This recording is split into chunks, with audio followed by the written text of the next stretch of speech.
बचपन से मेरे पापा स्ट्रिक्ट होने की वजह से, आर्मी में थे तो स्ट्रिक्ट होने की वजह से काफ़ी डिसिप्लिन और रूल्स एंड रेगुलेशंस के साथ मेरी परवरिश हुई, है ना। और बचपन से ही मुझे चर्च की आदत है, प्रार्थना करने की आदत है, वचन पढ़ने की आदत है। और हमेशा आप ही की तरह मैं भी ऐसे पहले लाइन में बैठा करता था, आमीन। और मुझे चर्च जाने का बहुत उत्साह होता था, बहुत शौक होता था, बहुत आनंद आता था। मुझे गीत गाने का आनंद आता था, बाइबल पढ़ने का। और ये सब मेरी मम्मी और पापा की वजह से हुआ।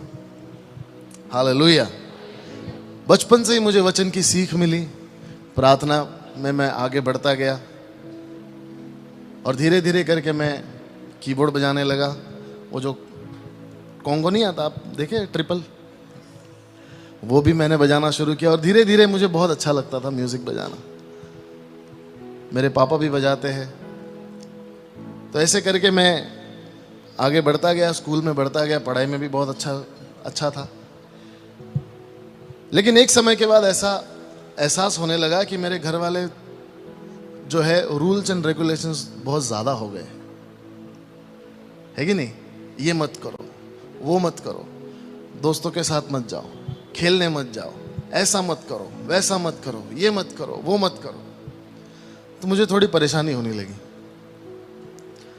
मैं कहने लगा क्यों ना जाओ, है कि नहीं। हुआ होगा आप लोगों के साथ भी, क्यों ना जाओ, ये मेरे माँ बाप अच्छे नहीं है यहाँ नहीं भेजते, वहाँ नहीं भेजते। जब देखो मुझे प्रार्थना में लेके जाते, मुझे खेलना है। जब देखो मुझे मीटिंग के लिए लेके जाते, मुझे पिकनिक नहीं भेजते, कुछ नहीं करने देते। मेरे लाइफ में कोई एंजॉयमेंट ही नहीं है। सिर्फ प्रार्थना जाओ, सिर्फ बाइबल पढ़ो, सिर्फ प्रार्थना करो, बस यही है। गर्मियों की छुट्टी में लोग कहाँ कहाँ जाते हैं, मनाली जाते हैं, गोवा जाते हैं, केरला जाते हैं। मुझे एक पास्टर के घर भेज दिया जाता था, एक पास्टर के घर भेज दिया जाता था। एक एक महीना मैं उनके पास रहता था। हालेलुया। और वो पास्टर भी प्रभु के बहुत अभिषिक्त और आशीषित दास थे। सुबह सुबह 3 बजे उठा देते थे, चलो प्रार्थना करनी है, चलो बाइबल पढ़ना है। सुबह 3 बजे, 12 बजे तो मैं सोया हूं। परेशानी होने लगी थोड़ी सी, ये क्या जिंदगी है, मुझे नहीं अच्छा लगता था। थोड़ी सी घुटन सी महसूस होती है।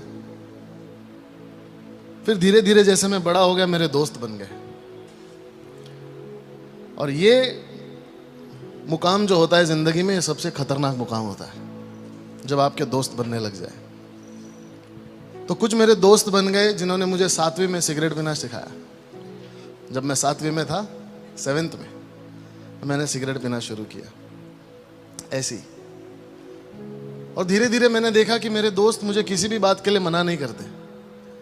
घर पे सारी चीजों के लिए मना करते, दोस्त कभी नहीं मना करते। कितने अच्छे हैं,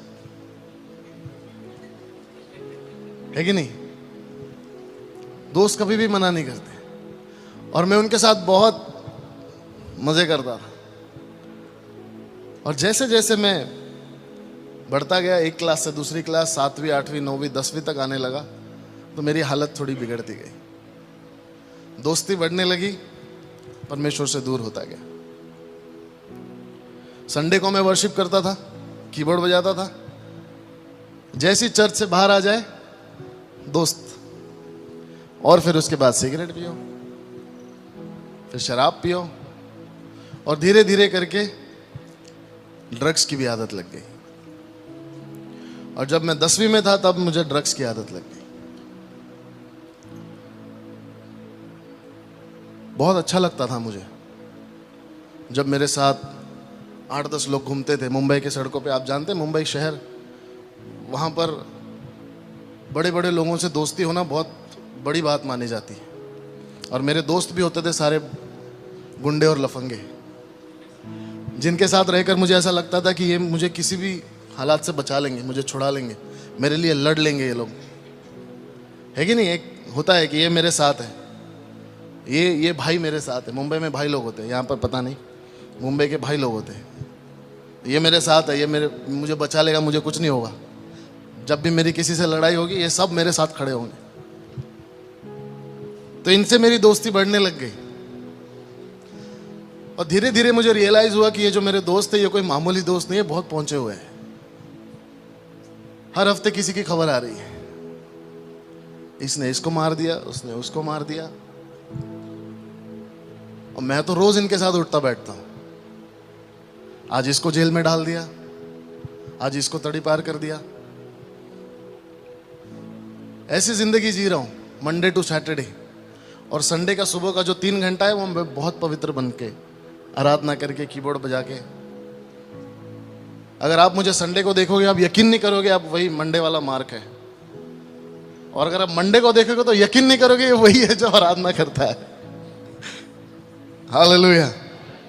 वो ढोलकी की तरह डबल हो गया था मैं, यहां से भी यहां से भी। Praise the Lord. और धीरे धीरे करके ये ड्रग्स की आदत मुझे खाने लगी। आमीन। एक बार जब हम नशे में थे तो हमने बहुत ज्यादा नशा कर ली। और एक समय ऐसा आ गया कि मुझे जो है वो ड्रग्स उसका असर नहीं होता था, मुझे नशा नहीं होती थी। तो उसके लिए दूसरे तरीके हम ढूंढते थे कि इसको और एनहांस करने के लिए, इसको बढ़ाने के लिए हम और क्या किया जाए। तो कोई शराब पी रहा है, तो कोई और ड्रग्स ले रहा है, तो कोई कुछ और कर रहा है। तो मेरे एक दोस्त था, उसने अपने पॉकेट में से एक टैबलेट का पैकेट निकाला, पता नहीं कहाँ से लाया था। उसमें से 2 गोलियां ली, उसने खा ली। दोपहर का समय था, उसने खा ली और वो ऐसे लेट गया। हम अपने घर चले गए। रात को फिर आए, देखे तो वो लेटा हुआ है। तो हमने कहा दोपहर को उठा होगा, सो के वापस कुछ पी के वापस सो गया होगा। फिर हम घर चले गए। दूसरे दिन सुबह हम आए तो देखा तो फिर भी लेटा हुआ है। तो हमने आजू बाजू वाले से पूछा ये क्या हुआ है। कह रहा है भैया ये कल से उठा ही नहीं है, शाम हो गई उठा नहीं है। 2 दिन तक वो लड़का वही पड़ा था। और तब परमेश्वर की आत्मा ने मुझसे बात करना शुरू किया कि ये गलत है, ये सही नहीं है। और मुझे मन में ऐसा एक डर सा पैदा हो गया कि मुझे यहां तक नहीं जाना, ये लेवल का नशा मुझे नहीं करना है। 2-2, 3-3 दिन तक पड़े रहो, ये अच्छी बात नहीं है। Hallelujah, hallelujah. मैं अपने आप से नफरत करने लगा कि ये मैंने क्या कर दिया। वचन पता है, प्रार्थना पता है, मेरे पापा पास्टर है, घर तक खबर पहुंच जाती थी आपके बेटे को आज यहां देखा, आपके बेटे को वहां देखा, इसके साथ देखा, उसके साथ देखा। बहुत परेशान होते थे मेरे माँ बाप, मुझे बहुत मारते थे, बहुत मारते थे। हर दूसरे तीसरे दिन मेरी पिटाई होती थी। और ऐसी वैसी नहीं, तबीयत से होती थी, जबरदस्त। तो मैं अपने आप से नफरत करने लगा कि ये मैं क्या कर बैठा हूं, इसको मैं कैसे सुधारूं।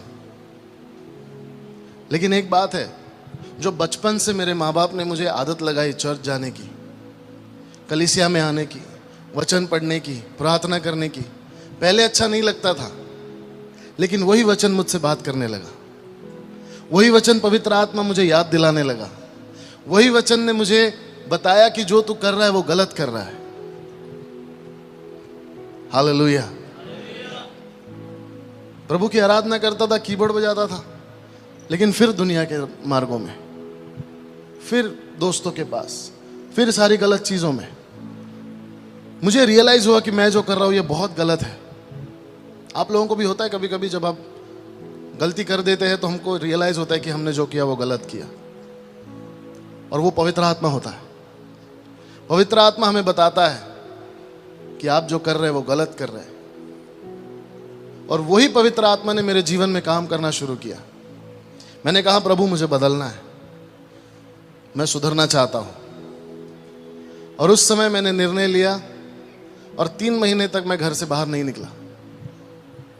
मैं 3 महीने तक अपने घर में बैठा करता था और 3 महीने में मेरे दोस्त छूट गए।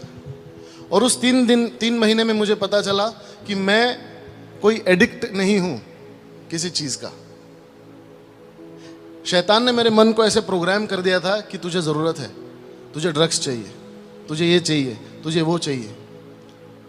लेकिन पवित्र आत्मा की सामर्थ्य ने मुझे संभाला और मैं जान गया कि मैं एडिक्ट नहीं हूं। मेरे दोस्त और मेरे नशे आराम से छूट गए। हालेलुया, बहुत आसानी से छूट गए।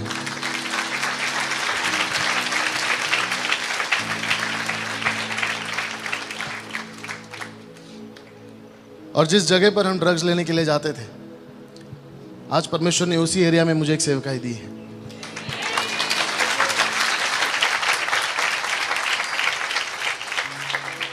छोटे छोटे बच्चे हैं वहां पर ड्रग्स बेचते हैं, छोटे छोटे बच्चे हैं, और उन बच्चों के बीच प्रभु का कार्य अद्भुत रीति से हो रहा है।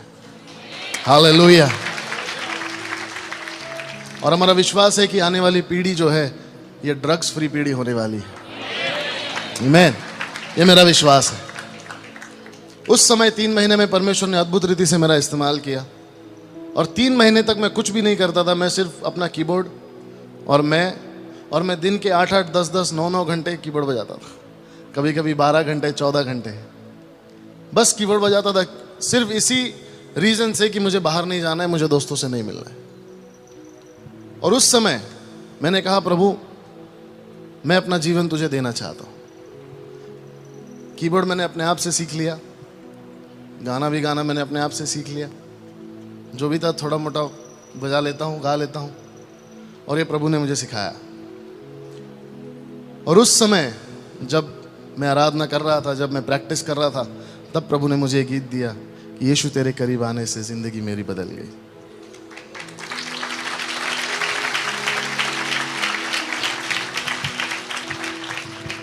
और उस गीत ने मेरे जीवन को बदल दिया। हालेलुया। उस गीत के जरिए मैंने परमेश्वर की महिमा की, प्रभु को आदर दिया। और एक ही गीत मैंने लिखा था, हमारी टीम ने मिलकर उसको बनाया, उसको लिखा। और उसके बाद 3 साल तक मैंने इस गीत को कहीं नहीं गाया। 3 years, 3 साल तक ये गीत मेरे पास ही था, क्योंकि ये मेरा पर्सनल टेस्टमनी है, मेरी पर्सनल वर्शिप है परमेश्वर के लिए। 3 साल तक ऐसे किसी अगर चर्च में चला गया तो मैं गा देता था।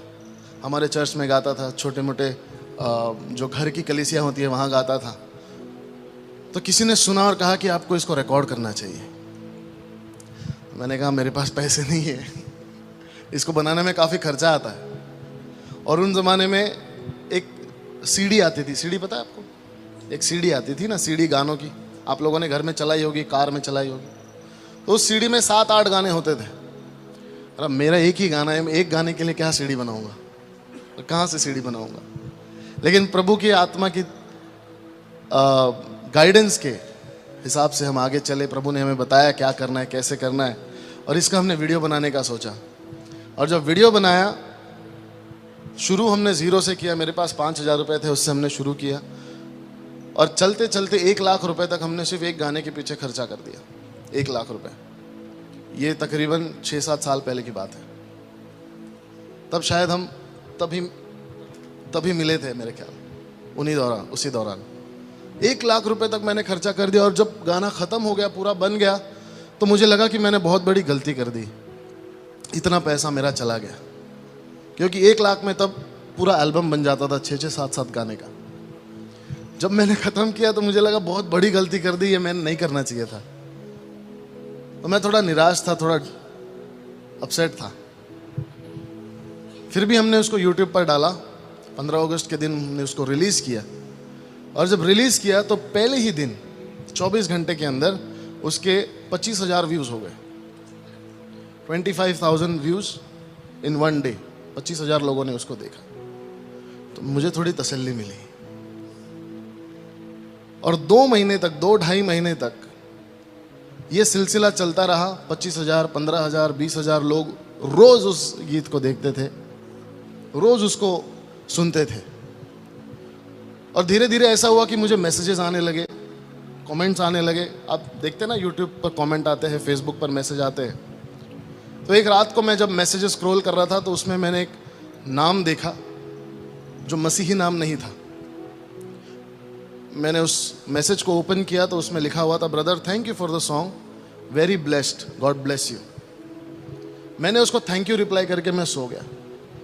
दूसरी सुबह, अगली सुबह जब मैं उठा तो मैंने देखा कि उसी सिस्टर ने, उसी बहन ने लंबे मैसेजेस मुझे भेजे हुए हैं, और उस मैसेज को पढ़कर सुनकर मैं हैरान रह गया। उसमें लिखा हुआ था कि ब्रदर, मैं यूएई से हूं, अरब कंट्री से हूं, और मेरा जीवन खत्म हो गया था। मैं अपना जीवन खत्म करना चाहती थी। कुछ हालात ऐसे थे कि मैं जीना नहीं चाहती थी, और मैंने पूरी तैयारी की कि मैं आज रात को जब सब सो जाएंगे शाम को, तब मैं अपना जीवन खत्म कर दूंगी। मेरे जीने का कोई मकसद ही नहीं है। उसने कहा कि जब मैं शाम की तैयारी कर चुकी थी, ऑलरेडी सारी तैयारी उसने कर ली, दोपहर को उसकी बड़ी बहन ने उसको ये फोन में उससे कहा कि ये नया सॉन्ग आया तो इसको सुन। कुछ ही घंटों पहले की बात है। वो नया सॉन्ग उसने ईयरफोन्स डाला, और जब उसने सुना तो उसके आंखों से आंसू आने लगे। उसने एक बार सुना, उसने दो बार सुना, और वो बार बार उस गीत को सुनते गई। और जब उस गीत को सुन रही थी तो उस गीत ने उससे बात करना शुरू किया, और उसने कहा कि ब्रदर, इस गीत की वजह से आज मैं जिंदा हूं। मैंने सुसाइड करने का निर्णय मेरा कैंसिल कर दिया।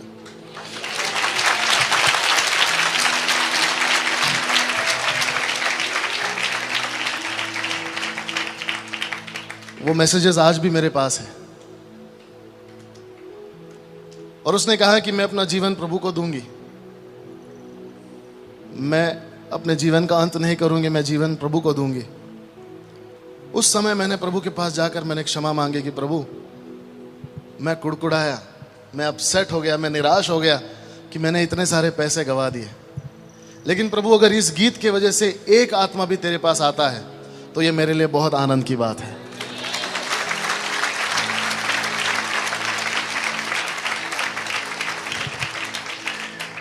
उस वक्त मैंने प्रभु से माफी मांगी, और उसके बाद परमेश्वर ने अद्भुत रीति से कई सारे लोगों के जीवन में इस गीत के जरिए काम करना शुरू किया। तब से मैंने प्रभु से कहा कि प्रभु, अब मैं पीछे नहीं हटूंगा। अब चाहे जितना भी कुछ लग जाए, मेरी जान भी चले जाए, लेकिन जो मुझसे बन पड़ता है, खास करके जवानों के लिए, मेरा हृदय उनके लिए टूटता है। क्योंकि मैं जिस जगह से आया हूं, मैं चाहता हूं कि कोई भी उस परिस्थिति से ना गुजरे। क्योंकि मेरे जीवन के सबसे इंपॉर्टेंट और प्रेशियस दिन मैंने वेस्ट कर दिए, मैंने गवा दिए। मैंने जो मेरा प्राइम टाइम था, 15, 16, 17, 18, 19, 20 साल का, 22 साल तक का, मैंने उसको वेस्ट कर दिया पूरी तरह से। 20 साल तक मैं आप जवानों को मैं चैलेंज करना चाहता हूं कि नशा करना कोई बड़ी बात नहीं है, बहुत आसान है।